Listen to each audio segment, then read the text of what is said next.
إن الحمد لله نحمده ونستعينه من يهده الله فلا مضل له ومن يضلله فلا هادي له وأشهد أن لا إله إلا الله وحده لا شريك له وأن محمدا عبده ورسوله أما بعد فأعوذ بالله من الشيطان الرجيم بسم الله الرحمن الرحيم يا أيها الناس قد جاءتكم موعظة من ربكم وشفاء لما في الصدور وهدى ورحمة للمؤمنين قل بفضل الله وبرحمته فبذلك فليفرحوا هو خير مما يجمعون۔ یہ اللہ کی کتاب قرآن مجید سورہ یونس، اس کی آیت 57 اور 58، یہ اس کی دو آیات ہیں۔ مکے میں نازل ہونے والی سورہ ہے اور اس سورہ کا نام سورہ یونس۔ اس سورہ کی آیت نمبر 98 میں یونس علیہ السلام کا ذکر بیان ہوا ہے۔ اس مناسبت سے اس سورہ کا نام سورہ یونس ہے۔ یونس علیہ السلام یہ اللہ کے نبی ہیں، اپنی قوم کے سامنے یہ اللہ کی وحدانیت کو بیان کر رہے ہیں، اور قوم یونس علیہ السلام کی یہ اللہ کے اوپر ایمان لانے والی نہیں ہیں۔ تو یونس علیہ السلام ابھی اللہ کا حکم نہیں آیا تھا کہ یونس علیہ السلام اپنی قوم کو چھوڑ کے چل دیے، اور جس عذاب سے یونس علیہ السلام اپنی قوم کو ڈرا رہے تھے، وہ عذاب، اس کے اثرات قوم والوں نے جب دیکھے تو وہ قوم والے یونس علیہ السلام کے اللہ کے اوپر ایمان لے کر آ گئے۔ فرمایا فلولا كانت قرية آمنت فنفعها ایمانها الا قوم یونس، کوئی بستی ایسی نہیں جو ایمان لے کر آئی ہو اور اس کا ایمان لانا فائدہ مند ثابت ہوا ہو اللہ کے عذاب کو دیکھ کے۔ یہ واحد قوم ہے جس نے اللہ کے عذاب کو دیکھا، اس کے اثرات کو محسوس کیا اور اللہ کے اوپر ایمان لائے، اور ان کا ایمان لانا ان کے لیے فائدہ مند یعنی نفع بخش ثابت ہوا۔ اس مناسبت سے سورہ کا نام سورہ یونس ہے۔ اللہ رب کائنات نے مختلف انبیاء علیہ السلام کے واقعات اپنی اس کتاب کے اندر بیان کیے، مختلف قوموں کا ذکر اللہ نے اپنی اس کتاب کے اندر بیان کیا۔ انبیاء علیہ السلام کے واقعات اسی لیے اللہ نے اپنی اس کتاب کے اندر بیان کیے، قوموں کے حالات اسی لیے اللہ رب کائنات نے بیان کیے تاکہ تمام انسان ان واقعات کے اندر غور و فکر کرنے والے بن جائیں۔ یہ اللہ کی کتاب یہ نصیحت بھری کتاب ہے، اس میں نصیحت بھری باتیں ہیں تمام انسانوں کے لیے۔ فرمایا یا ایھا الناس، اے انسانوں، قد جاءتکم موعظۃ من ربکم وشفاء لما فی الصدور، تمہارے پاس تمہارے رب کی طرف سے ایک نصیحت اور دلوں کی بیماری کی شفا آ چکی ہے۔ یعنی یہ اللہ کی کتاب انسانوں کے لیے یہ باعث رحمت بھی ہے اور باعث شفا بھی ہے۔ انسان کے سینے کے اندر کفر ہوتا ہے، شرک ہوتا ہے، بغض، عداوت، انا، تکبر، یہ ساری چیزیں انسان کے سینے کے اندر ہوتی ہیں۔ یہ قرآن یہ بڑی بیماریوں کا علاج کرتا ہے، اسی لیے کہا یہ سینوں کی بیماریاں جو سینے کے اندر ہوتی ہیں، یہ کتاب، اس کی آیات، یہ جو ظاہری بیماری ہم سنتے ہیں اور دیکھتے ہیں، آج اس کے اوپر بھی انسانوں نے کتابیں لکھی ہیں کہ فلانی قرآن کی آیت پڑھیں آپ کا دانت کا درد صحیح ہو جائے گا، آپ کو بخار ہے تو فلانی قرآن کی آیت پڑھیں، آپ کو کینسر یا اس سے بھی زیادہ کوئی بڑی آپ کو بیماری اگر ہوئی ہے تو آپ فلانی قرآن کی آیت اتنی بار پڑھیں اور پانی کے اوپر دم کریں اور اس کے بعد پئیں تو آپ کو شفا ملے گی۔ اس شفا سے مراد لوگوں نے یہ لی کہ قرآن کے اندر ہر بیماری کی شفا ہے، اور کسی کی اولاد نہیں ہوتی تو فلانی قرآن کی آیت اس کا تعویذ بنایا جائے اور گردن کے اندر لٹکا دیا جائے تو اللہ کے حکم سے اس کی اولاد ہوگی۔ حالانکہ قرآن کے اندر صرف انبیاء علیہ السلام کی دعائیں اللہ نے بیان کی ہیں کہ اللہ سے دعا مانگو، بیماری ہے تو بھی اللہ سے دعا مانگو، اولاد نہیں ہے تو بھی اللہ سے دعا مانگو، کسی اور قسم کی پریشانی لاحق ہے تو بھی اللہ سے دعا مانگو۔ یہ تمام انبیاء علیہ السلام کی سنت رہی ہے، اور انبیاء علیہ السلام کے جتنے ماننے والے اس دنیا میں آئے اور اپنے وقت کے رسول کے اوپر ایمان لائے، ان سب کا طریقہ یہ رہا ہے کہ ایک اللہ سے اپنی فریاد کرنے والے، اللہ سے اپنی دعائیں کرنے والے، ہر طرح کی تکلیف اور پریشانی اپنے رب کے سامنے بیان کرنے والے۔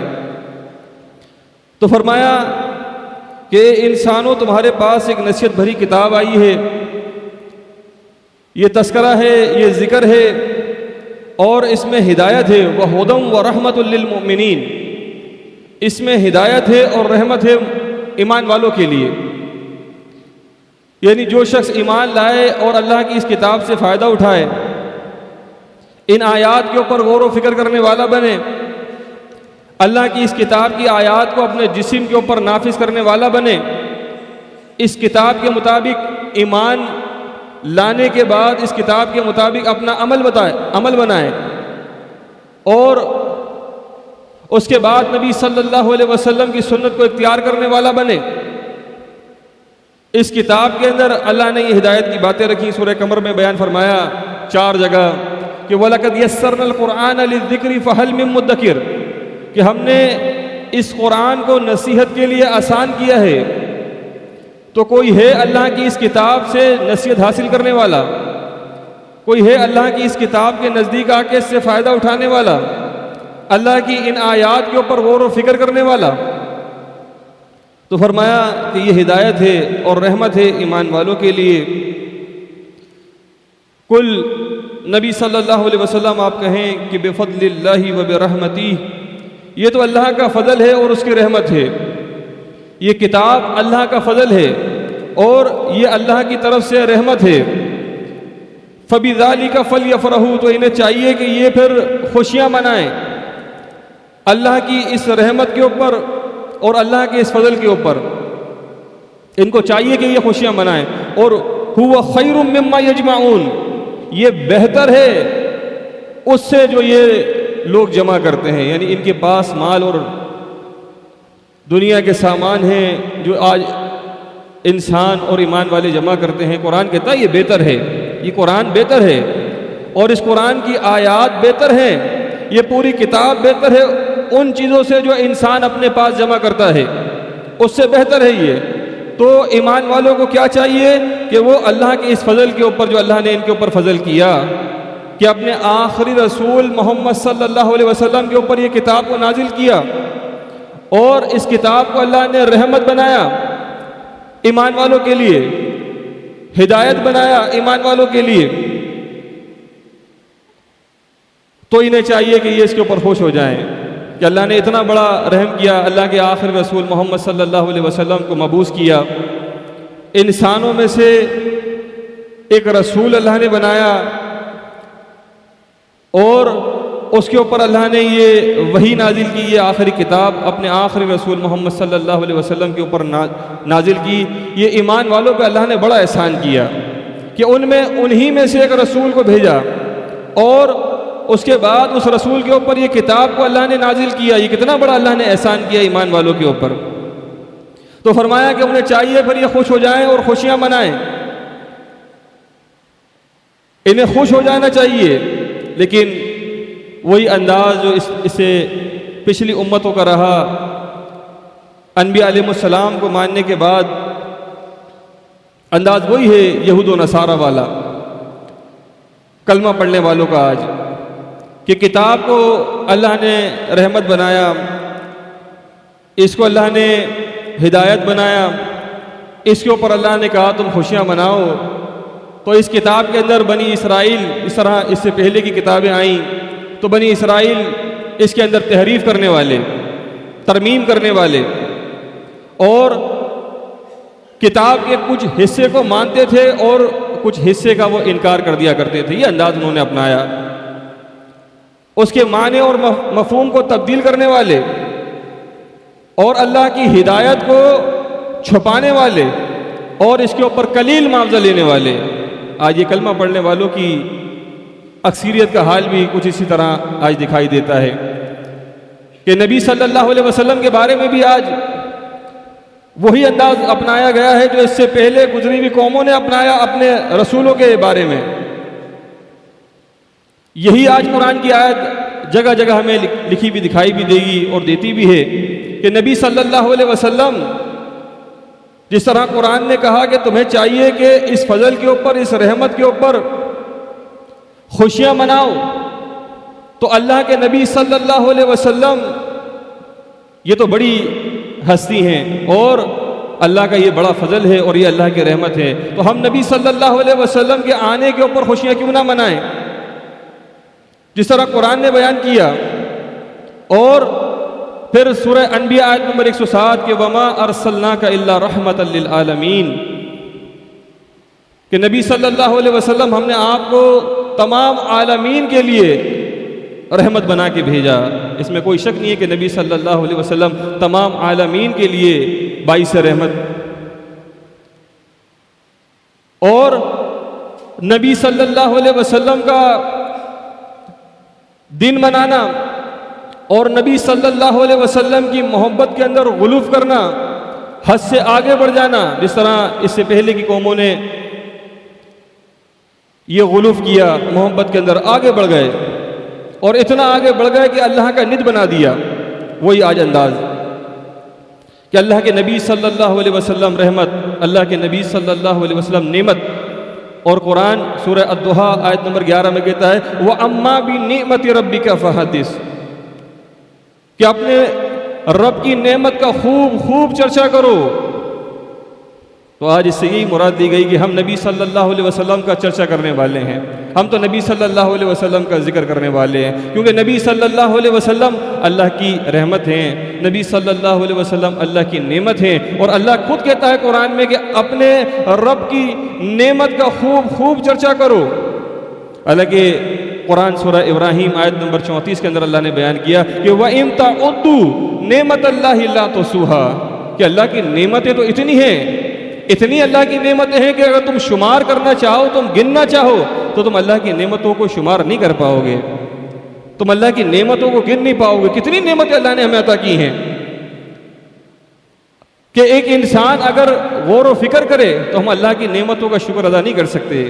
اتنی اللہ تعالیٰ نے ہمیں نعمتیں عطا کی ہیں. تو کس کس نعمت کے اوپر ہم خوشیاں منائیں اور کس کس نعمت کے اوپر ہم عید کا دن منائیں.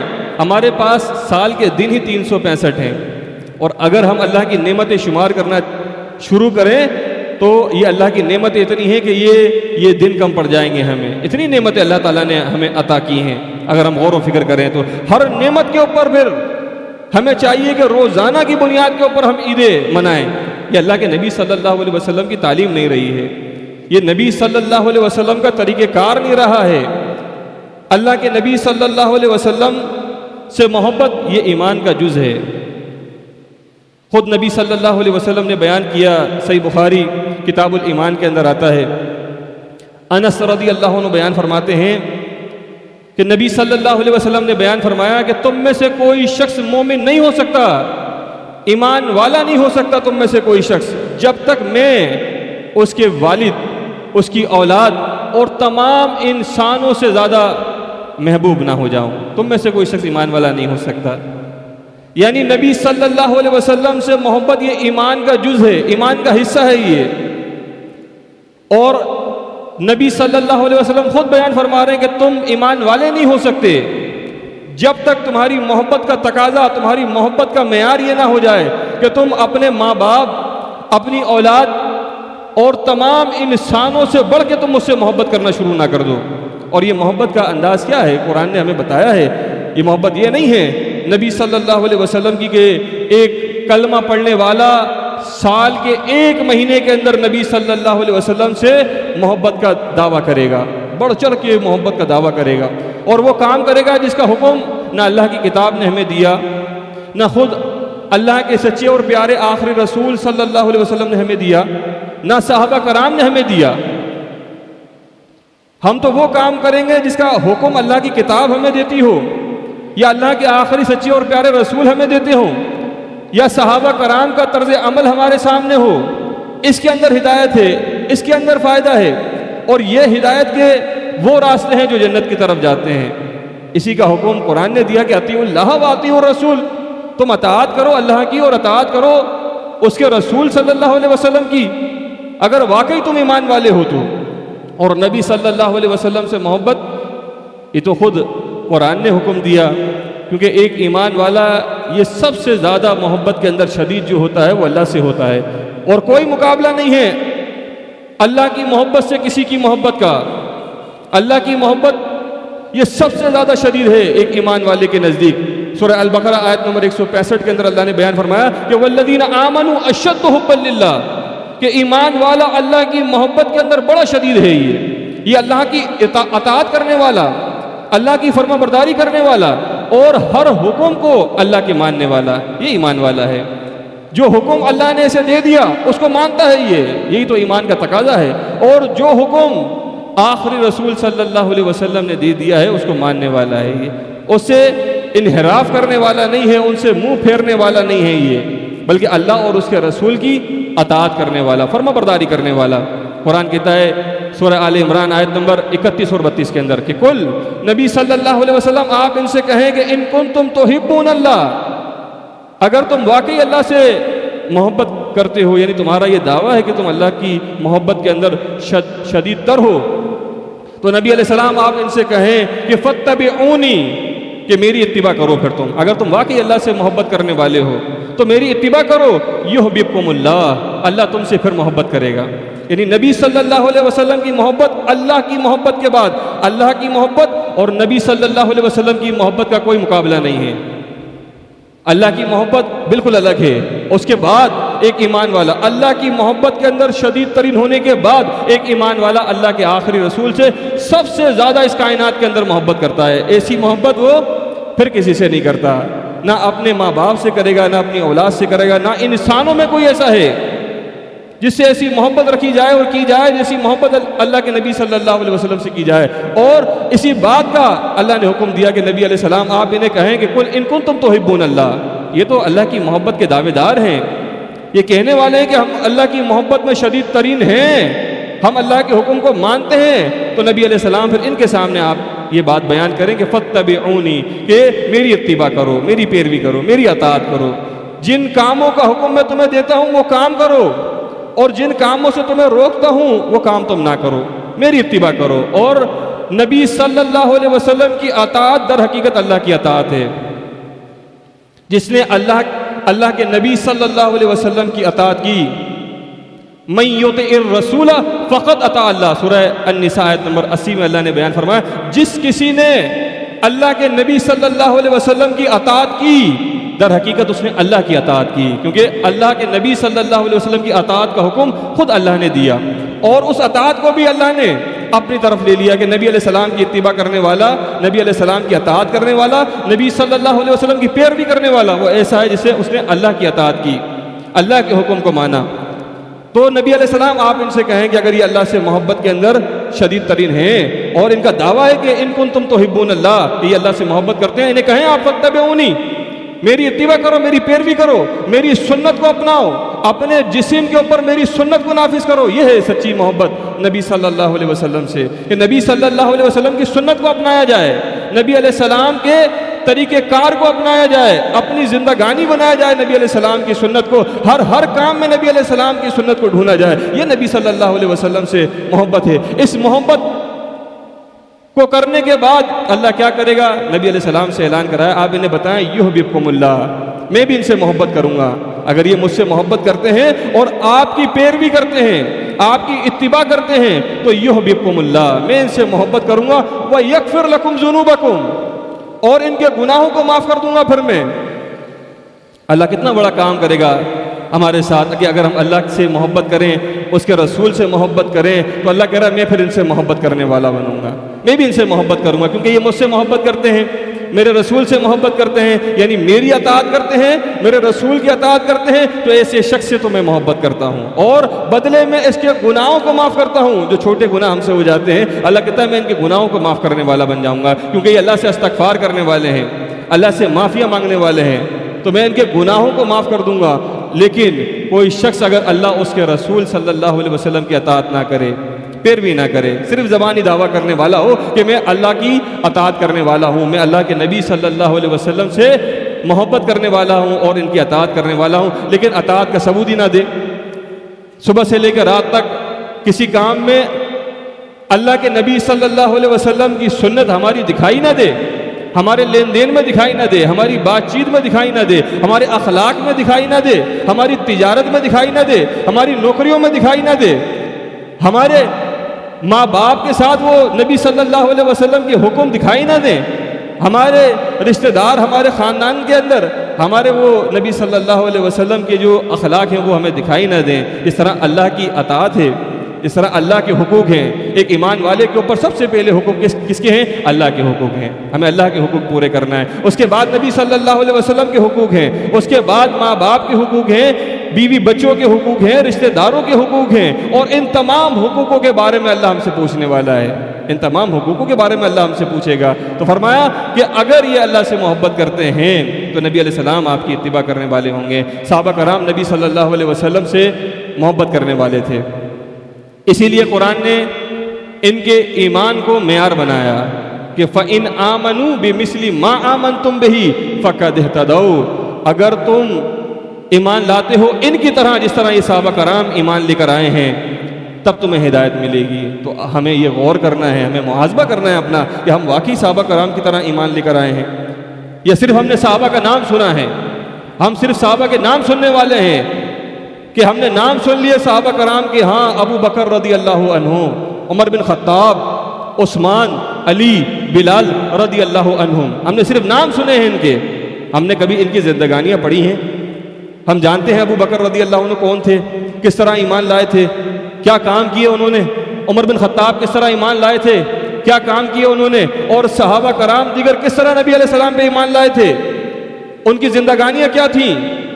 کن کاموں میں صرف کی انہوں نے اپنی زندگانیاں؟ ہم نہیں جانتے. صحابہ کرام کے ایمان لانا، وہ کس طرح ایمان لانا تھا صحابہ کرام کا، کتنی تکلیفیں تھیں، کتنی پریشانیاں تھیں، اور ایمان لانے کے بعد ان کی زندگانی کتنی بدلی، ایمان لانے کے بعد وہ کیا عمل کرنے والے تھے، اس سے پہلے ان کی زندگانیاں کس طرح گزر رہی تھی، ہم نہیں جانتے. ہماری اکثریت آج نہیں جانتی. ہاں نام سنے ہیں، ہم نے نام سنے ہیں. جس طرح اللہ کی کتاب قرآن کا نام سنا ہے ہم نے، ہاں اللہ کی کتاب ہے قرآن، گھر کے اندر رکھی ہوئی ہے، 4 5 5 6 قرآن آج ہمارے گھروں کے اندر رکھے ہوئے ہیں، ترجمے کے ساتھ بھی ہیں، بغیر ترجمے کے بھی ہیں. ہم جانتے نہیں ہیں کہ اللہ کی کتاب میں کیا لکھا ہے، قرآن میں کیا لکھا ہے. ہاں انسانوں کی کتابوں کے بارے میں آپ ہم سے پوچھیں، ہم بتائیں گے آپ کو کہ انسانوں نے اپنی کتابوں میں کیا لکھا ہے. ہم فضائل سنت کے بارے میں جانتے ہوں گے، ہم فضائل اعمال کے بارے میں جانتے ہوں گے، اور دیگر مسلک پرستوں کی کتابیں، فرقہ پرستوں کی کتابوں کے بارے میں ہم جانتے ہوں گے. لیکن اللہ کی سچی کتاب جو اللہ کی وحی ہے، جو اللہ کے آخری سچے اور پیارے رسول کا معجزہ آج ہمارے ہاتھوں میں ہے، اس سے بڑا معجزہ کیا ہوگا؟ قرآن سے بڑا معجزہ آج ہمارے گھروں میں موجود ہے. اور اس قرآن کے ساتھ آج ہمارا تعلق، ہمارا سلوک کیا ہے؟ یہ ہر انسان بخوبی جانتا ہے کہ میرا قرآن کے ساتھ تعلق کتنا ہے، کتنا تعلق ہے. ہم نے چند مخصوص کام طے کیے ہوئے. ہاں تعویذ بنانا ہے، قرآن اور اس کی آیات کو اٹھا لیا جائے گا تعویذ بنانے کے لیے.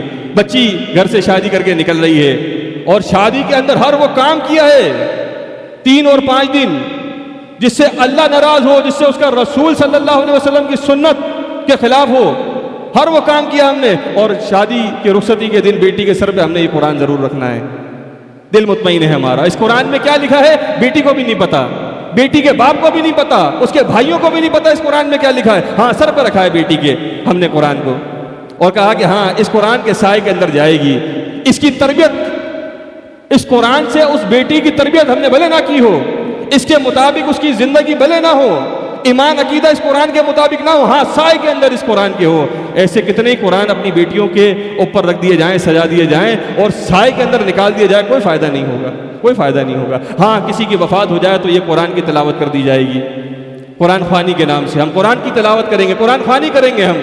یہ اللہ کے نبی صلی اللہ علیہ وسلم کا طریقہ نہیں ہے، یہ قرآن اس لیے اللہ تعالیٰ نے اتارا نہیں ہے، ھدی للناس بنایا، ھدی للمتقین بنایا، ایمان والوں کے لیے شفا اور رحمت بنایا اس قرآن کو اللہ نے، کہ اس کے مطابق ایمان عقیدہ بناؤ۔ اور اللہ کے آخری نبی علیہ السلام کی زندگانی کو دیکھو، صحابہ کرام دیکھا کرتے تھے نبی علیہ السلام کی زندگانی، دیکھا کرتے تھے، جاننے کی کوشش کرتے تھے کہ نبی علیہ السلام کی عبادت کیا ہے۔ آج ہم نے جاننے کی کوشش کی کہ نبی صلی اللہ علیہ وسلم کس طرح عبادت کا حکم دیا کرتے تھے صحابہ کرام کو، اور کس طرح ایمان کی دعوت لوگوں کے سامنے نبی علیہ السلام نے پیش کی، اور نبی علیہ السلام نے کیا کیا عبادت کی، کون کون سے کام کیے جس سے اللہ راضی ہوتا ہے، ہم نے جاننے کی کوشش نہیں کی، ہم نے جاننے کی کوشش نہیں کی۔ صحابہ کرام جاننے کی کوشش کرتے تھے۔ صحیح بخاری کتاب النکاح میں آتا ہے 3 لوگ نبی علیہ السلام کے بیویوں کے گھر اس بات کے لیے گئے کہ ہم جاننے کی کوشش کرتے ہیں کہ نبی علیہ السلام کی عبادت کیا ہے، اور جب نبی علیہ السلام کی عبادت انہیں معلوم چل گئی تو انہوں نے کیا کیا، انہوں نے جانا کہ نبی صلی اللہ علیہ وسلم تو معصوم ہیں، معصوم ہے نبی علیہ السلام، ہمارا ان کا کوئی مقابلہ نہیں۔ کہنے لگے، اور میں سے ایک شخص کہنے لگا کہ میں ساری رات تہجد پڑھوں گا، ساری رات، ساری زندگی کبھی ناغہ نہیں کروں گا اس کے اندر۔ یہ فرض صلاح کی بات نہیں ہو رہی ہے، نفل صلاح کی بات ہو رہی ہے، یہ کہ ساری رات اتنی عبادت کے اندر آگے نکلنا چاہتے ہیں، اتنی اللہ کی بندگی کرنا چاہتے ہیں۔ دوسرے شخص نے کہا میں ساری زندگی کا صوم رکھنا چاہتا ہوں، یہ فرضی صوم نہیں، ساری زندگی کے نفلی صوم رکھنا چاہتا ہوں اور کبھی ناغہ نہیں کروں گا۔ اور تیسرے شخص نے کہا کہ میں کبھی عورتوں سے نکاح نہیں کروں گا، یعنی ساری زندگی میں اللہ کی عبادت میں کروں گا، میں اس نکاح کے معاملے میں پڑھنا نہیں چاہتا۔ اللہ کے آخری سچے اور پیارے رسول محمد صلی اللہ علیہ وسلم آئے، انہیں بتایا گیا ان 3 اشخاص کے بارے میں کہ یہ 3 لوگ آئے تھے، یہ باتیں انہوں نے پوچھی، ان کو یہ بتایا گیا۔ نبی علیہ السلام نے ان سے پوچھا اور کہا کہ دیکھو اللہ کی قسم، میں تم میں سب سے زیادہ اللہ سے ڈرنے والا ہوں اور تم میں سب سے زیادہ متقی ہوں۔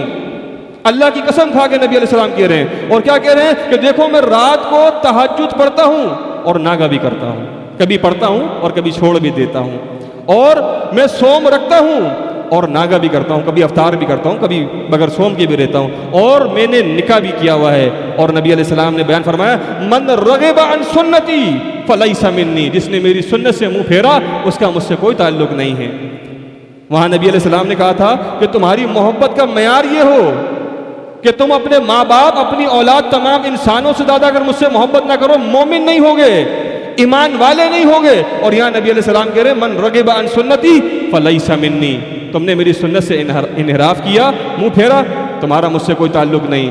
تو اب یہ 2 باتیں ہر انسان یا بیٹھا ہوا سوچے کہ ہماری محبت اپنے ماں باپ سے زیادہ نبی علیہ السلام سے ہے کہ ہم اپنے ماں باپ کے حکم کے اوپر اللہ کے رسول صلی اللہ علیہ وسلم کے حکم کو ترجیح دیتے ہیں، اپنی اولاد کے باتوں کے اوپر نبی علیہ السلام کے حکم کو ترجیح دیتے ہیں۔ تمام انسان، خاندان، برادری، قوم، ان کی باتوں کے اوپر نبی علیہ السلام کے حکم کو ہم ترجیح دینے والے ہیں کہ ہم نبی علیہ السلام کی سنت سے انحراف کرنے والے ہیں یا ہم نبی علیہ السلام کی سنت سے محبت کرنے والے ہیں۔ ہر انسان جانے۔ صحابہ کرام کو روک دیا، مجھ سے زیادہ متقی نہیں بننا، مجھ سے زیادہ عبادت کے اندر تم آگے نہیں بڑھنا، اللہ قبول نہیں کرے گا تمہاری یہ عبادت، تمہاری یہ بندگی قبول کرے گا نہیں۔ ہے کوئی شخص اگر مغرب کی 3 کے بجائے 4 رکعت پڑھنا شروع کر دے اور کہے میں اللہ کے لیے 4 پڑھنا چاہتا ہوں، اللہ کو راضی کرنا چاہتا ہوں، 2 سجدے اللہ کو زیادہ کرنا چاہتا ہوں، 1 رکوع اللہ کو زیادہ کرنا چاہتا ہوں، کہیں منع نہیں ہے۔ اللہ کے نبی علیہ السلام نے مغرب 4 رکعت پڑھو، کہیں منع نہیں کیا نبی علیہ السلام نے، ہاں پڑھی 3 ہیں، لیکن یہ 4 رکعت مغرب کی اللہ قبول نہیں کرے گا۔ کیوں قبول نہیں کرے گا؟ نبی صلی اللہ علیہ وسلم کا طریقہ نہیں ہے۔ اللہ کے نبی علیہ السلام نے فجر کی فرض 2 رکعت پڑھی، 3 نہیں پڑھی، 4 نہیں پڑھی، کوئی 3 یا 4 پڑھتا ہے اللہ قبول نہیں کرے گا، گناہ ملے گا اسے الٹا، یعنی بندگی میں آگے نکلنا چاہتا ہے، نبی علیہ السلام کا طریقہ چھوڑنا چاہتا ہے، اللہ قبول نہیں کرتا۔ مغرب کی 3 کی جگہ 4 پڑھنا چاہتا ہے، اور نیت بھی اچھی ہے، اللہ کی بندگی کرنا چاہتا ہے، اللہ قبول نہیں کرتا اس کی یہ خالص بندگی بھی۔ اللہ کہتا ہے نہیں، اس کی عبادت کو اللہ گناہ میں لکھے گا، گناہ ملے گا الٹا ایسے انسان کو کہ نہیں آگے نہیں نکل سکتے۔ سورہ حجرات آیت نمبر 1 میں اللہ نے بیان فرمایا یا ایھا الذین آمنو، اے وہ لوگوں جو ایمان لائے ہو، لا تقدموا بین یدی اللہ ورسولہ، اے ایمان والو اللہ اور اس کے رسول سے آگے نہ نکلو۔ یہ حکم اللہ نے ہمیں دیا کہ مجھ سے آگے نہیں نکل سکتے تم۔ یہ جو حکم میں نے تمہیں دیا ہے اپنی اس کتاب میں، جو اللہ کا حکم آج ہمارے پاس ہے، اللہ کہہ رہا ہے اس سے آگے بڑھنے کی تمہیں ضرورت نہیں ہے، اور جو حکم میرے رسول نے تمہیں دے دیا، جتنا تمہیں بتا دیا اس سے آگے تم نہیں نکل سکتے۔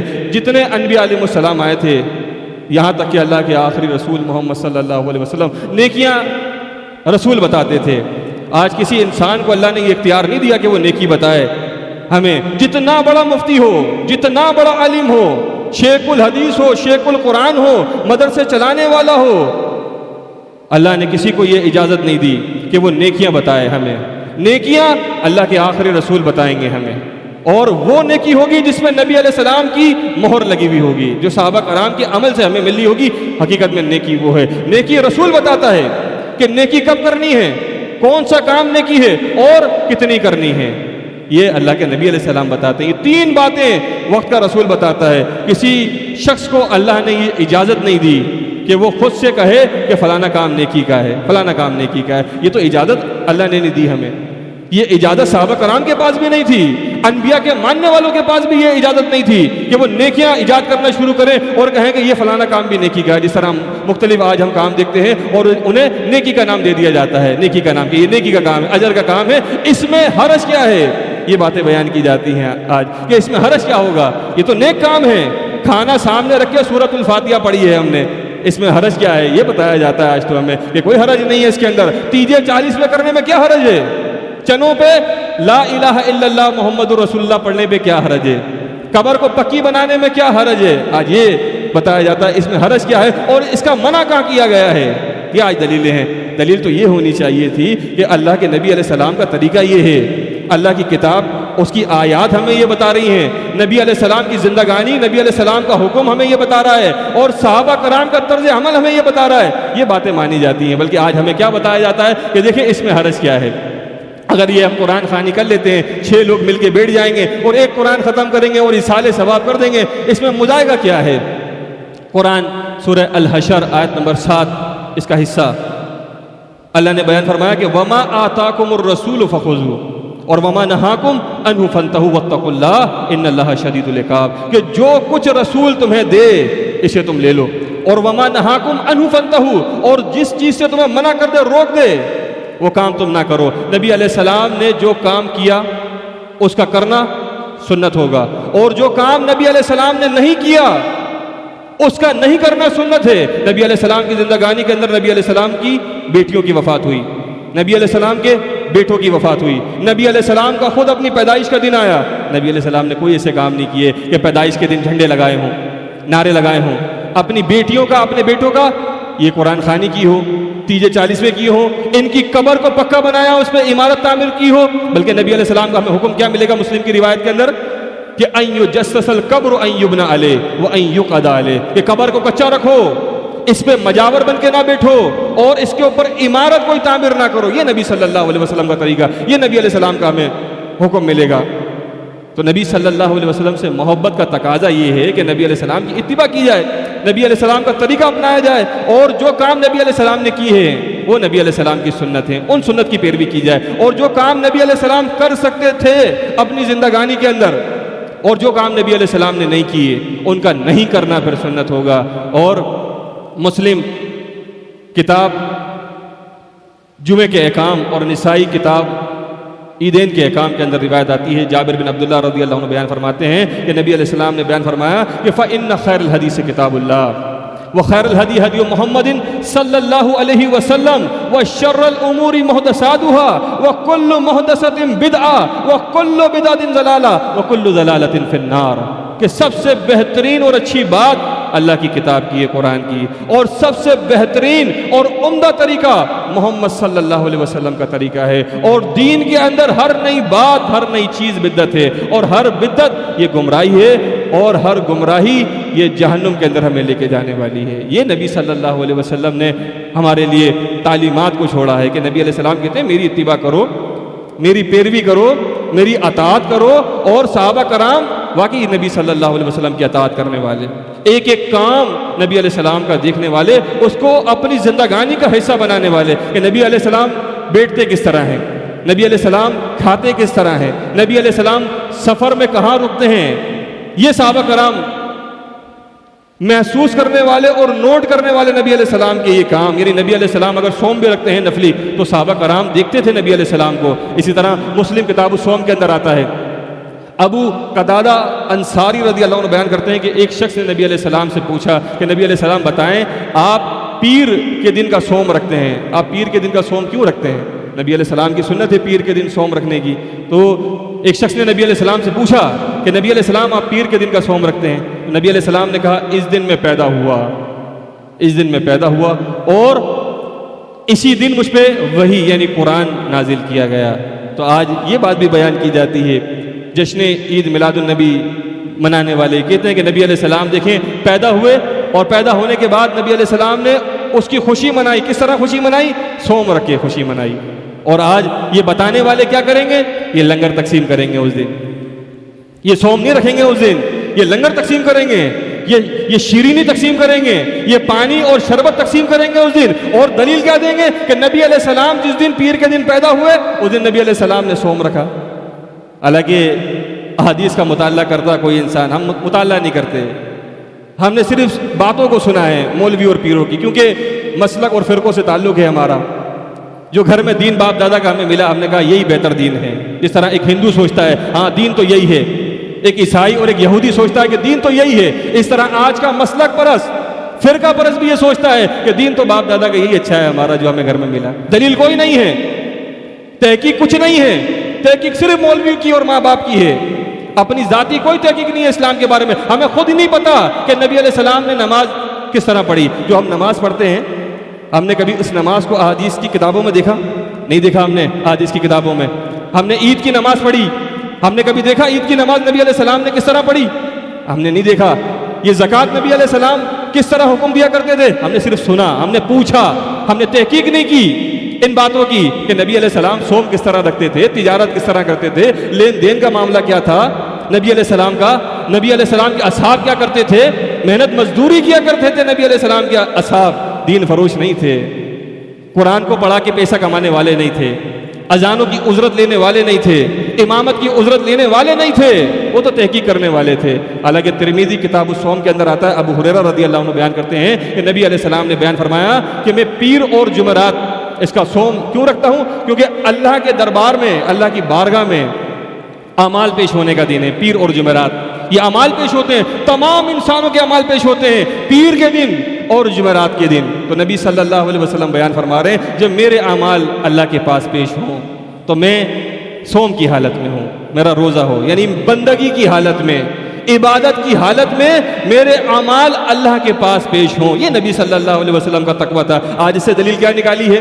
آج اس سے دلیل یہ نکالی ہے کہ نبی صلی اللہ علیہ وسلم اپنا میلاد منایا کرتے تھے، اپنی پیدائش کی خوشی منایا کرتے تھے۔ عیدوں کی عید ہے، یہ عیدوں کی عید ہے۔ حالانکہ نبی علیہ السلام نے 2 عیدیں ساری زندگی منائی ہیں، صحابہ کرام نے بھی 2 عیدیں منائی ہیں، عیدوں کی عید، اور عید والے دن نبی علیہ السلام روزہ رکھتے ہیں۔